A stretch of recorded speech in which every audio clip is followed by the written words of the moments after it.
Très heureux de vous retrouver pour vous présenter les faits marquants de l'actualité. Bonsoir à tous et bienvenue à la une ce soir. Lancement du dialogue national, une nouvelle tentative de décrispation politique. Amadou Ba propose un pacte pour pacifier l'espace public. Khalifa Sall plaide pour un dialogue sincère et Anta Babacar Ngom salue une mobilisation porteuse d'espoir. En clôture, le président Bassirou Diomaye Faye rassure les droits de l'opposition et le consensus institutionnel seront respectés. Le dialogue national révèle une fissure profonde au sein de l'Alliance pour la République. Malgré le mot d'ordre de boycott lancé par Macky Sall, plusieurs cadres du parti ont rallié les assises. Ils invoquent l'intérêt supérieur de la République face aux lignes partisanes, une fracture inédite qui secoue l'ex-parti au pouvoir en pleine recomposition politique. Autre lieu, autre décor, d'autres voix s'élèvent. Bougane Gueye Dany et ses alliés lancent un contre-dialogue pour dénoncer la gouvernance de PASTEF. Ils évoquent des financements opaques venus de l'étranger sans communication officielle, une contestation parallèle qui fragilise davantage le climat politique déjà sous tension. Enfin, Barthélémy Diaz, le retour d'un combattant politique en retrait depuis plusieurs mois. L'ancien maire de Dakar signe son retour face à ses partisans. Il dénonce une gouvernance clanique déconnectée du peuple. Il appelle à une alternative crédible à travers son mouvement Sénégal Bignou Bok, un appel au sursaut pour briser le silence et reconquérir sa place. Voilà pour les titres. Le développement, c'est dans un instant.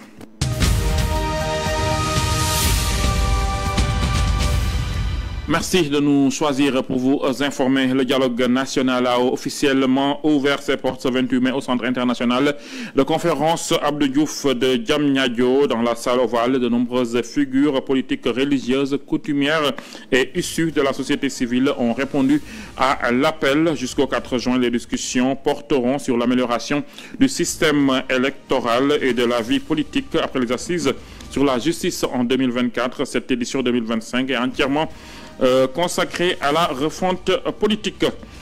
Dans la continuité des travaux, Dr Cheikh Gueye, facilitateur du dialogue national, a donné le ton dans son discours inaugural. Il a exhorté les participants à transcender les clivages pour servir l'intérêt général. Il a rappelé que les échanges devront être guidés par 3 piliers fondamentaux: transparence, inclusion et objectivité. Ce processus n'appartient à aucun camp, ni politique, ni social, ni institutionnel. Il est l'affaire de tous. Majorité, opposition, société civile, syndicats, jeunesse, femmes, diaspora, confessions religieuses, autorités traditionnelles, acteurs culturels, médias, etc. Il vise un seul objectif: servir l'intérêt supérieur du peuple sénégalais.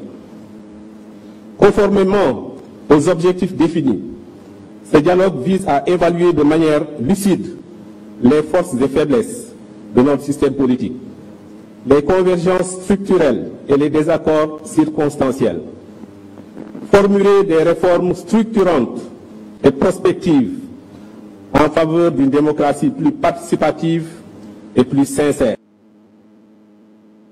Dans le même esprit de réconciliation et de réforme, Abdoulaye Daouda Diallo a marqué le dialogue de sa présence. L'ancien ministre et ancien président du Conseil économique, social et environnemental a réitéré son engagement envers les principes républicains, exhortant les autorités à appliquer les conclusions issues de ces assises pour éviter qu'elles ne restent lettre morte.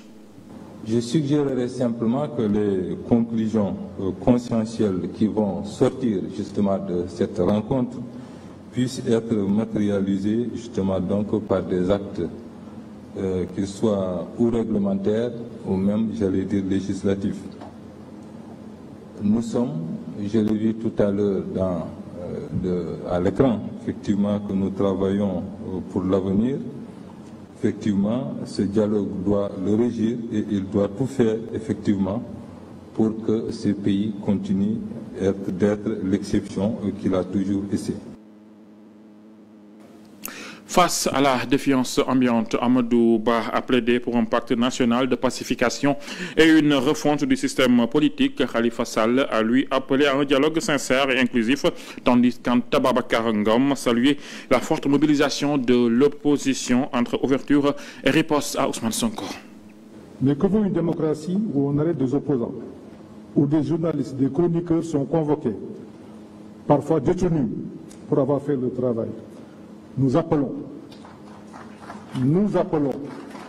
à un pacte national de pacification politique fondé sur la libération des détenus politiques, l'indépendance des médias et des procédures judiciaires perçues comme justes et impartiales. Le contexte dans lequel nous nous trouvons est un contexte difficile pour l'opposition. Certains l'ont rappelé, les arrestations, les interpellations ne sont pas des méthodes qui peuvent permettre une gouvernance apaisée.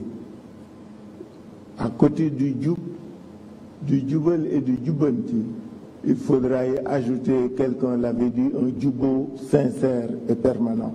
Et nous appelons à une justice véritablement indépendante, équitable et impartiale. Nous soutenons, Monsieur le Président de la République, sans réserve, le principe de la reddition des comptes. Mais ce principe doit rester un exercice de justice, non un instrument de violence, de vengeance ou un levier de communication politique.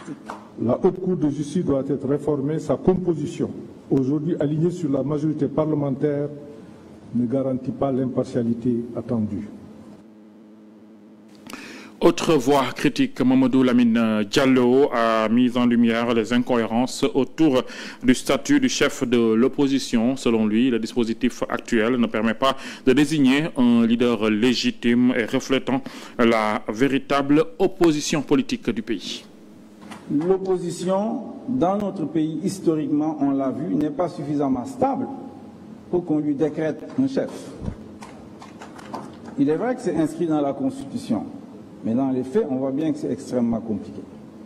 Alors ce dont on a besoin, c'est bien décrit dans les trois thèmes qu'on doit discuter. Ces trois thèmes sont importants aujourd'hui pour stabiliser ce pays. Le président de la République, son gouvernement, le Premier ministre Ousmane Sonko l'ont entamé, y compris sur les questions économiques, sur les questions budgétaires, sur les questions sociales également. Alors, ce dont on a besoin, c'est vraiment de renforcer le système politique. Clôturons les échanges de la journée. Le président Bassirou Diomaye Faye a pris la parole pour rassurer. Il a garanti le respect des droits de l'opposition et a appelé à un consensus sur plusieurs points clés. Le rôle de la justice dans le processus électoral, la rationalisation des partis politiques et le statut de l'opposition. Aujourd'hui, notre démocratie ne saurait faire davantage l'économie d'une réflexion sur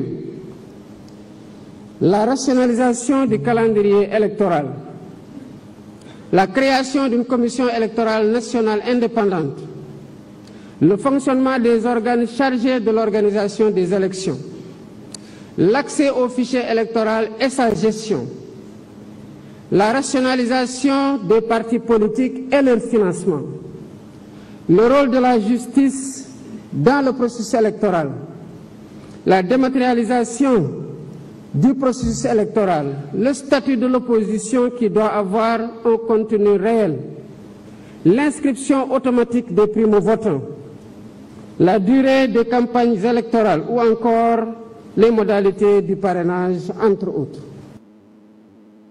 Au cœur de ces discussions, une fracture interne s'est révélée au sein de l'Alliance pour la République. Malgré le mot d'ordre officiel de boycott lancé par Macky Sall, plusieurs ténors du parti ont bravé la consigne invoquant la suprématie de la République sur les intérêts partisans. Abdoulaye Daouda Diallo, Matar Ba, Abdoulaye Seydou Sow et Benoît Sambou ont ainsi rejoint les discussions illustrant les tensions croissantes au sein de l'ancien parti au pouvoir. Le dialogue national convoqué par le président Bassirou Diomaye Faye cristallise les tensions au sein de l'APR, où une scission de plus en plus manifeste oppose partisans du renouvellement et fidèles à l'orthodoxie de Macky Sall. Contre toute attente, Abdoulaye Daouda Diallo, ancien ministre de l'Intérieur et poids lourd de l'APR dans le Fouta, a choisi de participer au dialogue national. Longtemps considéré comme un fidèle de Macky Sall, sa décision marque un tournant et relance les spéculations sur sa volonté de se repositionner dans dans la scène politique post-électorale. Il n'est pas le seul.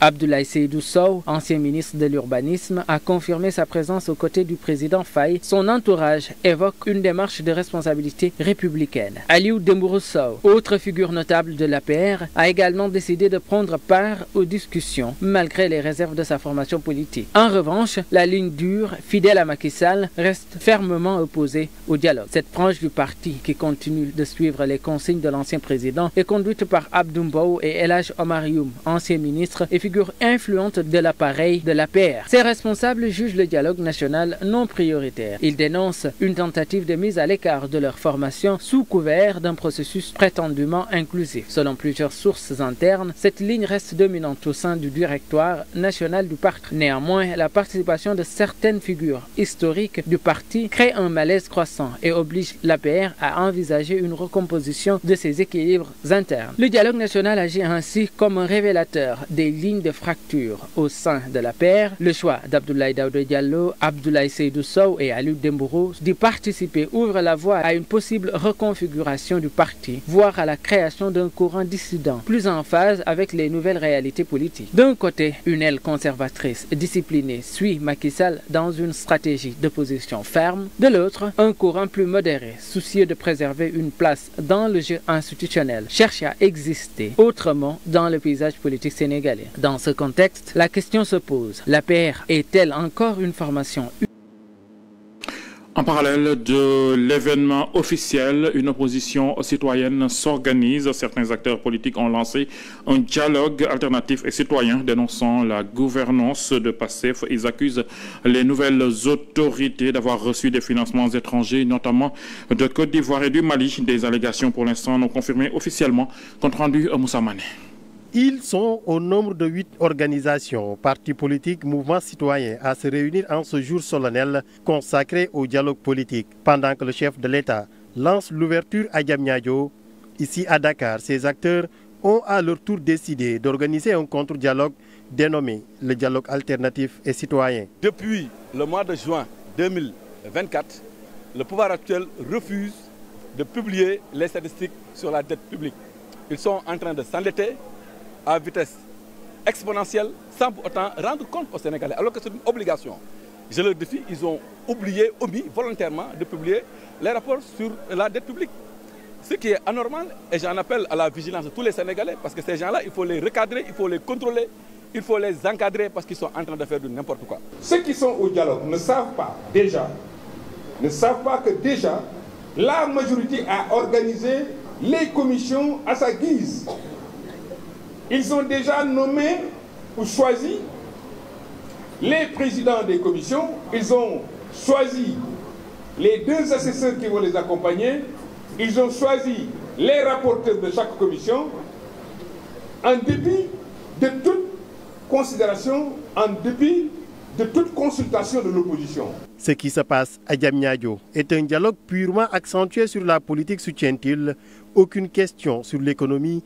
Ils sont levés pour nous dire qu'ils ont emprunté 196 milliards. Mais est-ce que les Sénégalais savent que sur les 196 milliards, 118 milliards proviennent de la Côte d'Ivoire? Mais ironie du sort aujourd'hui au Sénégal, si on est arrivé à une situation où c'est les particuliers ivoiriens qui sont obligés de perfuser l'État du Sénégal. Qu'aucune décision retenue là-bas ne nous engagera. Et d'ailleurs, moi, je vais même plus loin que cela. Je veux dire d'abord que le PASTEF nous a habitués à ne jamais tenir ses promesses. Le PASTEF n'est pas un parti souvent qui a sa parole cohérente par rapport à ses engagements d'hier. Comme on peut bien le constater au niveau de cette banderole, des images de détenus ou ex-détenus de l'actuel régime, des personnes poursuivies ou arrêtées pour divers motifs, comme pour dire on ne dialogue pas avec le couteau sur la gorge.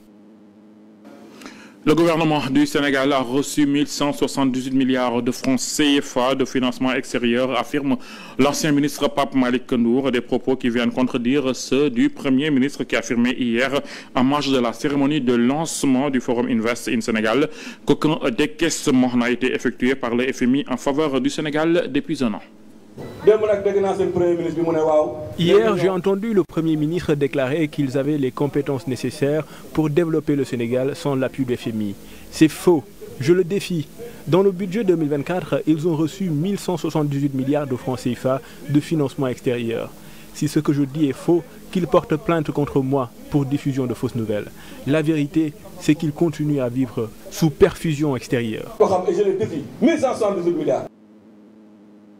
Sur le terrain politique, toujours, Barthélémy Diaz entend reprendre la parole et la place qui lui revient. Absent de la scène depuis la perte de ses mandats, l'ex-maire de Dakar appelle les Sénégalais à rejoindre son mouvement Sénégal bi ñu bokk. Il fustige une gestion coranique du pays et accuse le régime d'avoir vendu des illusions à un peuple confronté à des difficultés économiques. Je ne viens pas réclamer un pouvoir. Je viens réclamer une conscience. Je ne viens pas pour diviser, ni pour séduire. Je viens pour rassembler. Je viens pour servir. Car quelque chose s'est brisé dans notre contrat national. Quelque chose s'est cassé entre l'État et son peuple. Et ce n'est ni un discours, ni une promesse de plus qui recollera les morceaux. C'est un acte de vérité. Un acte de foi, un acte d'amour.